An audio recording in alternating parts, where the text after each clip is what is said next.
주님의 이름으로 사랑하고 축복합니다. 특별히 이번 한 주 지내고 주일을 맞을 때는 추수감사주일을 지키는데요. 우리의 삶에도 풍성한 은혜가 넘치고 감사가 끊이지 않기를 소망합니다. 이제 오늘 말씀 속에는 이 추수 때를 거치고 지나면 나팔 재앙이 시작됩니다. 요한계시록이 어떻게 진행되어 왔는지 보셨겠지만 편지고 읽고 듣고 지키는 자는 복이 있다라고 사실은 복을 선포하지요. 1장 3절에 그리고 7교회에 대해서 그 당시와 아니면 미래와 현재적인 교회들을 이야기하는 것 같지만 다시 한번 재앙이 시작이 되지요. 인의 재앙 그리고 나팔의 재앙 그리고 이제 시작되지 않았지만 이제 대접의 재앙이 시작되는데 그 가운데 이 천상의 환상이 보여지는 것을 보게 됩니다. 오늘 특별히 이 천사들의 모습이 등장을 하고 있고요. 14장에 처음에 구별되죠. 앞에 짐승들이 두 개의 짐승들이 나와서 땅에는 또 바다에는 그 권세를 행하는 것을 보았는데 때로는 좀 잔인하기도 했습니다. 그리고 그 앞에 용의 그 사탄의 권세는 여자가 낳은 아이 우리가 볼 때 그리스도이시지요. 그를 삼키려 했던 그 악한 계계가 있어서 이상주의적인 해석이 분명하게 또 비춰지는 것도 보았습니다. 오늘은 특별히 환상 가운데 짐승들과 다른 천사들의 모습과 구원받은 14만 4천의 성도들의 모습이 그려지고 있는 것을 보게 되는데 마지막에는 주 안에서 죽는 자는 복이 있도다라고 오늘 본문을 마치게 되는데 진정한 복이 무엇인지를 한 번 더 생각해보고 이 땅에서 어떻게 하나님이 우리 신앙을 지키고 믿음을 지키고 사는지를 한번 보게 하시는 것 같습니다. 그 가운데 오늘 우리가 기도의 제목이 나오길 원합니다. 신분에 맞는 삶이어야 된다라는 것을 우리가 생각했으면 좋겠습니다. 1절에 14장 요한계시록 1장에 14장 1절에 어린 양이 시온산에 섰고 그와 함께 14만 4천이 서 있습니다. 굉장히 영화로운 일인 것 같습니다. 그리고 그 이마에는 어린 양의 이름과 아버지의 이름을 쓴 것이 있다라고 말합니다. 정말 짐승의 표를 받은 이들과는 대비되지요. 확연하게 구분이 되고 인이 찍혔어요. 내 사람이다 구별이 된 것 같습니다. 이것만 보더라도 오늘 우리는 참 신분에 걸맞는 우리는 세상에 나가서도 동일하게 입고 먹고 마시는 것 같지만 분명하게 보이지 않는 인이 찍힌 자들이죠. 우리는 그리스도인이다. 나는 보혈의 공로로 구원받은 자들이다 라고 우리는 보여주고 그리고 또 나타내는 삶을 살게 됩니다. 구별이라고 하지요. 그래서 신분이 다릅니다. 신분의 차이는 무엇을 가져오냐면 분명하게 생각과 말과 행동의 차이가 분명하게 드러납니다. 그래서 동일하게 죄짓고 범하고 욕하지 않다 이렇게 하는 것이죠. 오늘 우리는 내가 어느 곳에 무엇을 하더라도 때로는 어울려 섞여 세상 사람과 있더라도 나의 존재와 신분을 잊지 않았으면 좋겠습니다. 그들은 하늘에서 소리를 들으니 물소리와도 같은데 그들이 찬양하는 모습이 있어요. 그리고 3절에 보니까 2절에 그 모습이 있고 3절에 보니까 이 노래를 배울 자가 없다고 합니다. 새 노래를 부릅니다. 아마 지상에서는 부를 수 없는 새 노래를 표현한 것 같기도 한데 중요한 것은 그 노래를 그들만 부를 수 있다는 거예요. 아무나 찬양할 수도 없어요. 이 땅에서도 찬양 하나님을 따라 부를 수는 있겠죠. 악기를 가지고 요즘 유행하는 좀 이렇게 잘 나가는 소위 CCM들을 보면 이 댓글들을 보면 난 믿지 않는 사람인데 이 찬양이 이 기독교 음악이 나에게 큰 감동을 주고 또 눈물도 난다 이런 댓글들을 보면 굉장한 영향력이 있구나 하는데 그러나 그 찬양을 부른다고 해서 예수를 나의 구주로 고백할 수 있을까는 사실은 의문이지 않습니까? 정말 진정하게 주님을 높이는 찬양, 그러니까는 찬양이 올려드리는 찬양이 있고 내가 위로받는 찬양이 있다고 하면 내가 위로받는 것은 누구나 할 수 있지만 하나님만 올려 경배할 수 있는 찬양은 아무나 부를 수 있지 않을 것 같습니다. 구원받은 자들만 하나님께 올려드릴 수 있는 찬양입니다. 그렇게 찬양이 오늘 우리에게 있을 줄 믿고요. 온전한 노래 찬양 근본적이 다르죠. 14만 4천 우리 주님에게 온전히 속한 자들만 부를 수 있다는 것이죠. 또 이 사람들은 하면서 4절부터 특징이 나옵니다. 6절까지 보니까 여자와 더불어 음행하지 않고 그리고 어린 양을 따라가고 그리고 속량함을 받아 하나님과 어린 양이 속한 자다라는 표현이 있습니다. 세상에 나가면 말 잘하고 또 능력 있고 똑똑한 사람, 많이 배운 사람, 많이 가진 사람 굉장히 많아요. 그렇죠? 그래서 자랑할 수가 없어요. 우리나라에도 그런 게 있잖아요. 어느 나라가 어느 동네 가서 돈 자랑하지 말고 어디 가서 싸움 자랑하지 말고 이런 게 있는데 우리도 그런 자랑하는데 여기서도 우리가 생각해 보면 세상에 나가서 많은 자랑이 있는데 우리는 과연 거룩한다, 순결하다 이렇게 자랑할 사람이 얼마나 될까 한번 생각해 보게 되거든요. 주님 앞에서 정말 온전하게 서 있을 수 있는 사람은 얼마나 될까요? 세상 문화에 함께 어울려 살다 보면 정말 많은 노출이 되어 있어요. 누구도 자연스럽지 못한 것 같아요. 윤리적, 성적 타락이 보여지고 그런 모습을 많이 들어요. 성도들 그리고 또 목회자들 참 마음 아프죠. 그리고 그렇게 살아간다는 것이 정말 어렵다는 것도 알아요. 단지 큰 죄를 범하지 않을 뿐이지 정말 주님 앞에서는 하나 묻은 죄나 100개 묻은 죄나 다 죄일 텐데 얼마나 우리가 떳떳하게 설 수 있을까. 그리고 또 주위에서 많은 이야기가 들려오거든요. 믿지 않는 사람에게도 들려오고 이러면 사실은 믿는 자로서 목회자로서 굉장히 부끄럽고 창피하고 변호할 수가 없을 때가 많이 있습니다. 오늘 우리는 누군가를 보기보다 내가 주님 앞에 과연 설 수 있을까 겸손히 주님 앞에 머리를 조아릴 수 있고 돌아볼 수 있기를 원합니다. 그런데 만약에 우리가 강요하고 말씀이 이렇게 나왔잖아 라고 강조하고 윽박지른다고 과연 거룩해질까요? 사실은 그것도 아닐 것 같습니다. 어떻게 될까요? 오직 주님을 생각하지 않으면 안 됩니다. 내가 어떤 존재였는지 그리고 내가 주님을 어떻게 인격적으로 만나서 그 수치와 더러움과 죄악에서 벗어나게 됐는지를 깨닫지 못한다면 그리고 날마다의 성령의 도우심을 받지 못한다면 우리는 정결함을 받을 수가 없다 생각합니다. 고린도의 교회 신약교회였는데요. 고린도전서 5장과 6장에서 보면은 그 이야기를 합니다. 그런데 과거 구약에도 있었던 내용입니다. 아버지의 어머니와 음행을 한 이야기가 나오기 시작하죠. 5장의 시작 1절부터. 그리고 나서 이야기하는 것은 우리는 성령이 거하시는 전인지 못하느냐 알지 못하느냐라고 6장으로 마치기 시작하죠. 구약에서 신약으로 그리고 현대에 오기까지 자유롭지 못한 것 같아요. 우상 숭배만 죄인가? 구약은 그렇지 않아요.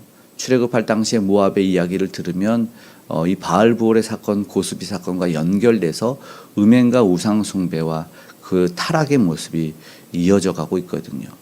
솔직히 굉장히 많이 존재합니다. 실생활과 우리 주변에서 믿는 자들의 이야기도 있지만 구약에서도 굉장히 많이 경계하고 있습니다. 오늘 우리가 다시 한번 이 말씀을 생각하면서 이 현대의 과거에 성경에서 말하는 것 정말 피할 수 있는 방법이 무엇이고 내주하는 성령의 충만함을 받는 것이 무엇인가. 사실은요 육체의 소욕과 성령에 따르는 것을 반대로 대비해서 로마서에서는 이야기하고 있거든요. 그것을 어쩌면 우리는 답으로 가져가야 될 것 같습니다. 육체의 소욕을 죽이고 성령의 충만함을 받는 그것밖에는 오늘 우리가 날마다의 승리의 비결은 없을 줄로 믿습니다. 그렇게 오늘에도 사실은 답을 하지요. 어린 양이 인도하든지 따라가는 자녀라고 4장 4절의 중반부에 이야기합니다. 주님을 따라가는 겁니다. 주님이 가라 하는 곳에 가야 되고 주님이 서 있으라고 그런 곳에 서 있어야 되죠. 그리고 또 말하는 것이 뭐냐면 5절에요. 그 입에 거짓말이 없고 흠이 없는 자들이다 이렇게 말합니다. 기준이 다르고 하는 말과 행동이 확실한 차이가 보여져요. 그런데 아까 말한 대로 세상의 기준에 나가다 보면 그리고 만약에 기업을 채용하고 대기업에서 이 신입사원을 뽑을 때 학벌이나 여러 가지를 보지 않고 오늘 말씀의 기준처럼 입에 거짓말이 없고 흠이 없는 자를 채용한다고 하면 얼마나 많은 사람들이 채용이 될까 한번 생각해 보면 기업들이 망하지 않을까 이런 생각도 한번 해보게 되는 것 같아요. 정말 중요한 기준 달라요. 우리는 믿는 자들이 우리가 주위에서 말하고 신앙생활 함께 어울려서 할 때 저분에 대해서 소개하고 이분에 대해서 자랑할 때 오늘 우리는 어떻게 하고 있을까요? 저분은 어떤 지위를 가졌고 밖에서 어떤 일을 하셨고 이런 기준으로 이야기하고 소개하지 않나요? 믿음이 있고 기도를 열심히 하고 사실은 그것이 계속 교회의 기준이 되어야 되고 흠이 없고 거짓이 없는 그런 것이 기준이 되어야 될 텐데 그러지 않는 것을 보면 좀 안타깝죠. 네. 오늘 우리가 추구하는 것과 사실은 우리가 살아가는 그리고 주님이 추구하는 것이 다르다라는 것을 우리가 생각해 봤으면 좋겠어요. 우리는 왜냐하면 반드시 주님 앞에 서는데 자꾸 세상 기준으로 판단하고 평가를 내리고 있다라는 것이죠. 우리는 다시 한번 주님 앞에 선다. 그러면 세상 기준이 아닌 주님 앞에서 주의 본이 되는 모습으로 살아가기를 오늘 간절히 기도했으면 좋겠습니다. 아멘. 이제 복음의 소리가 들립니다. 새 천사에 대해서 6절부터 이야기가 되는데요. 공중에 날아가는데 영원한 복음을 가졌다고 말하고 이제 이 새 천사 이후에 추수가 나오고 마지막이었던 이제 나팔의 재앙이 이제 16장부터 나오게 되는데 복음이 이제 외쳐집니다. 6절에 보니까 공중에 날아가면서 영원한 복음을 가졌다라고 이제 외치고 7절에 큰 음성이 나서 하나님을 두려워하고 영광을 돌리는데 이런 복음이 지금도 앞으로도 계속 들려졌으면 좋겠어요. 그래서 아직 주를 모르는 이들이 이 복음의 소식을 듣고 기회를 잡았으면 좋겠습니다. 이전에는 몰랐지만 주님 반드시 기회를 주시지 않을까. 강도에게도 평생 죄를 짓고 주님 몰랐지만 그가 기회를 갖고 주님과 함께 낙원에 가야 있으리라라는 구원을 받았던 것처럼 이런 일들이 계속해서 복음이 들려졌으면 좋겠습니다. 기회 아닐까요? 말세가 될수록 복음은 더 크게 강하게 들려져야 될 줄로 믿습니다. 말세니까 포기하자가 아니라 정말 간절한 마음으로 한 명이라도 더 복음이 들려지고 구원받는 백성이 많았으면 좋겠다는 일들이 그런 일들이 있었으면 좋겠습니다. 그 복음 안에 있는 자들의 특징이 뭡니까? 경배하는 것이라고 말합니다. 7절 후반에 바다와 물들의 근원을 만드신 이를 경배하라. 지금 창조주를 모르죠. 구원받는 자의 조건은 하나님이 누군지 알아요. 아무나 알 수 없고 누구나 들려주고 누구나 들을 수 있고 누구나 볼 수 있는데 정말 아무나 경배하지 못합니다. 아까 찬양도 마찬가지죠. 아무나 하나님을 찬양하지 못하는 이야기를 하고 있는 것이죠. 아까 앞에 이 13장에 보았던 짐승들은 비슷하지만 다르죠. 절대 하나님을 경배하고 찬양하지 않고 생각이 나는지 모르겠지만 죽을 뻔했다 살아나는 그 짐승을 찬양하라고 하죠. 그에게 경배하라고 합니다. 어떤 기적을 잠시 베풀었다고 그거를 찬양하고 경배하라는 모습이 다르죠. 온 천하 만물을 지으신 사실은 하나님만 오늘 경배해야 됩니다. 8절에 둘째 천사가 선포합니다. 바벨론이 무너졌다. 진노의 포도주를 마시겠다. 8절에 말합니다. 사탄의 세력은 무너지는 것이죠. 이제 계속해서 보게 될 것입니다. 9절에서 11절 세 번째 천사는 이제 짐승의 표를 받은 사람들은 심판과 고난을 받을 거라는 경고가 이어지죠. 이건 뭔가 특별하게 받는 이들이 있나? 아니 사실은 14만 4천에 예수 그리스도의 이름이 쳐지지 않은 인침받지 않으면 다 짐승의 표를 받는 것이나 다름이 없습니다. 그리고 그들은 하나님의 심판과 징계를 피할 수가 없어요.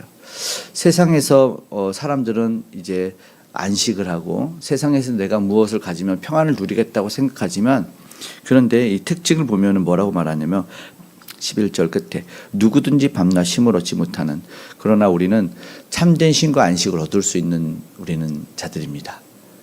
주님 안에서 말이죠.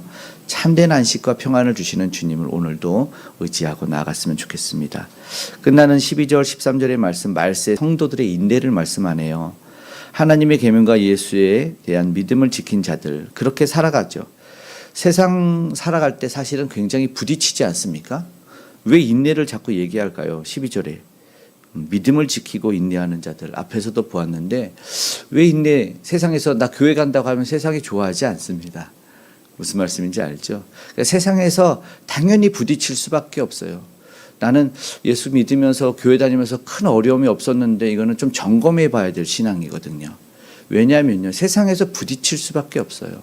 나 예수님 믿어서 너와 이 공간보다는 저 공간이 낫고 이날보다는 이날이 낫다.